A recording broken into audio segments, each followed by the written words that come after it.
Dear friends, on the 9th of October 2012, the Taliban shot me on the left side of my forehead. They shot my friends too.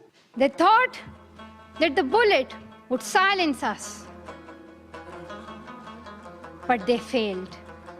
We told you about the 14-year-old girl in Pakistan who stood up against the Taliban so that girls could go to school. Malala Yousafzai has been using the attack meant to silence her to raise awareness about her cause. There is now a movement for Malala to receive the next Nobel Peace Prize. I'm Adam Ellick, a reporter for the New York Times.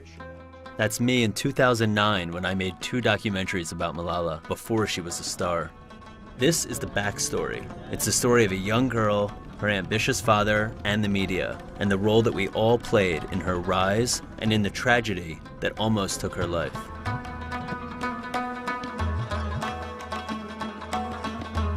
When I saw her for the first time, a very newborn child, and I looked into her eyes, I fell in love with her, believe me. I love her. I love her. Malala lived in the Swat Valley in northwest Pakistan. It's a place where only 1 out of 5 girls goes to school. And at the time, it was being overrun by the Taliban. She only spoke when spoken to. And when she did talk, she was articulate and poised. I want to become a doctor. It's my own dream, but my father told me that you have to become a politician.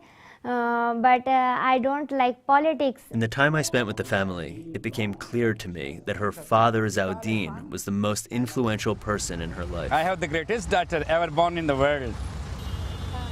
Zia was a self-made man. He was a poet and an idealist, and also a man of contradiction. Outwardly very beautiful, but inwardly broken, shattered into pieces. He owned a girls' school, yet his wife was illiterate. And because of the conservative culture, she couldn't take part in my documentary. In home, all the activities, all the look after is done by the wife. And outside of the home, for example, earning money, doing some business or job, that is done by the man. When I first met him, he was scrambling to save his family business. The Taliban had just made an announcement banning girls from going to school in Swat.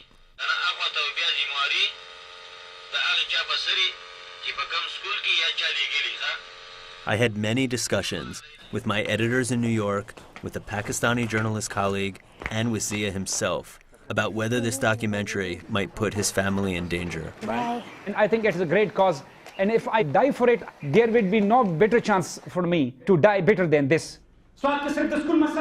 Zia was already quite well known as an activist in the region. His goal was to get the Pakistani army to come into Swat and take on the Taliban.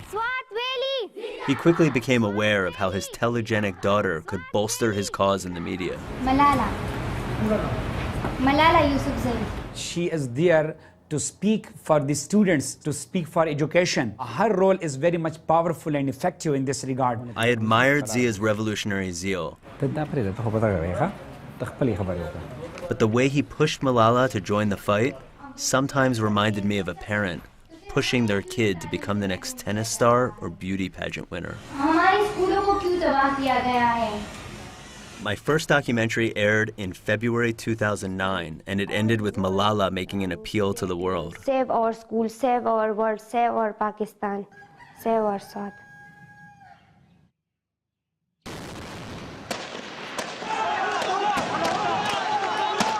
A few months later, war broke out between the Pakistani army and the Taliban. Suddenly there was a huge firing and missiles. I was weeping that why we have to leave Swat. We are innocent. What is our sin?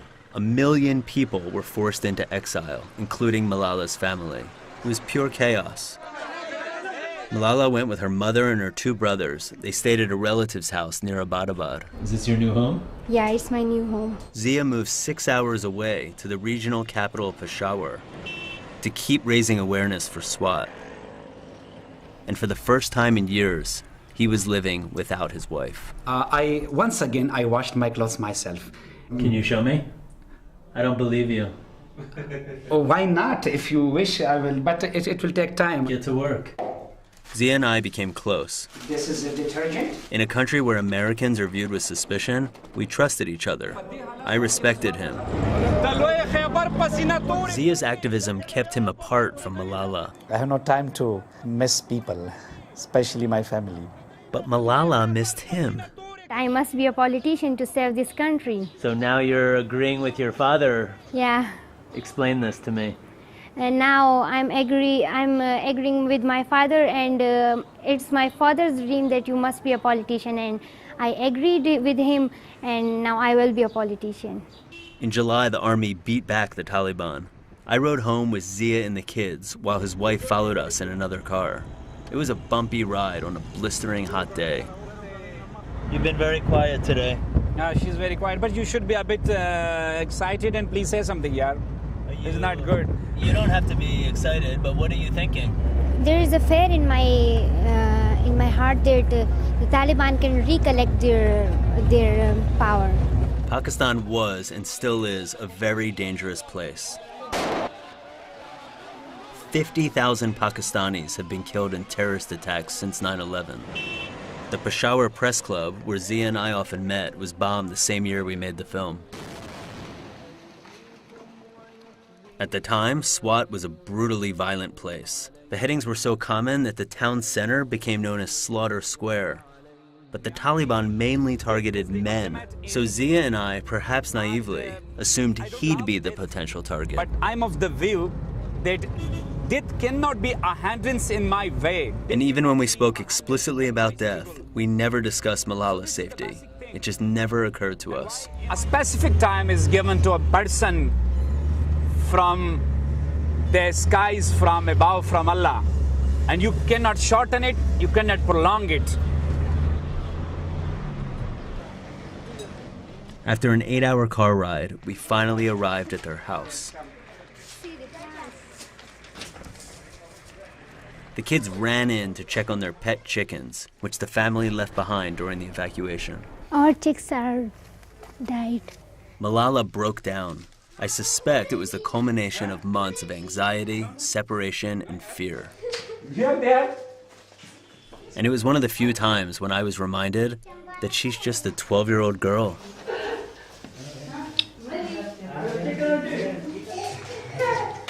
Later that night, we sat down on the floor for dinner. No, please set, if once again you are ordered officially that you leave the city and go away, what will you do? You will only, just like last time, you will just cry and you will pick up your bag and baggage with your father and you will leave this city? You will resist to some extent. What do you think? So I will leave. You will leave the city. Why? Because they can kill us. After what you've been through in these 3 months, you would never leave again? I'm asking you the question that you asked your daughter. I can't say anything. I can't say anything. It's quite a difficult question. Not so simple.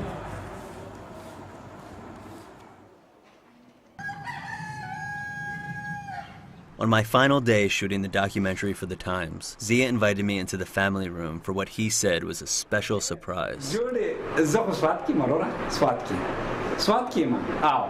His wife was there. Now, she didn't want to show her face on camera, but she did sit in the room with me, and he said I was the first man outside the family to meet her. For a while, life seemed to improve in Swat. There were far fewer targeted killings by the Taliban. Enrollment in Zia's school soared. The family received donations, awards. The Pakistani press made Malala the de facto voice of Swat. As she became more confident, she started speaking out more forcefully against the Taliban. They were like the barbarians, and they were like some kind of other organisms. Then she started receiving death threats. And 2 years after I left Pakistan, the Taliban shot Malala on her way home from school. The Taliban issued a statement on why they tried to kill her. I read it over and over again. They condemn Malala's praise of President Obama and her harsh words against him. They also blame the foreign media for not telling their side of the story. They endorse girls' education, as long as it's an Islamic education. But even if the Taliban vanished tomorrow, most girls still wouldn't be in school. Only 9 countries in the world spend less money on education than Pakistan. And there's a culture of men that still believe women belong at home. Let us pick up our books and our pens. They are our most powerful weapons. One child, one teacher, one book, and one pen can change the world. Education is the only solution. Education first. Thank you.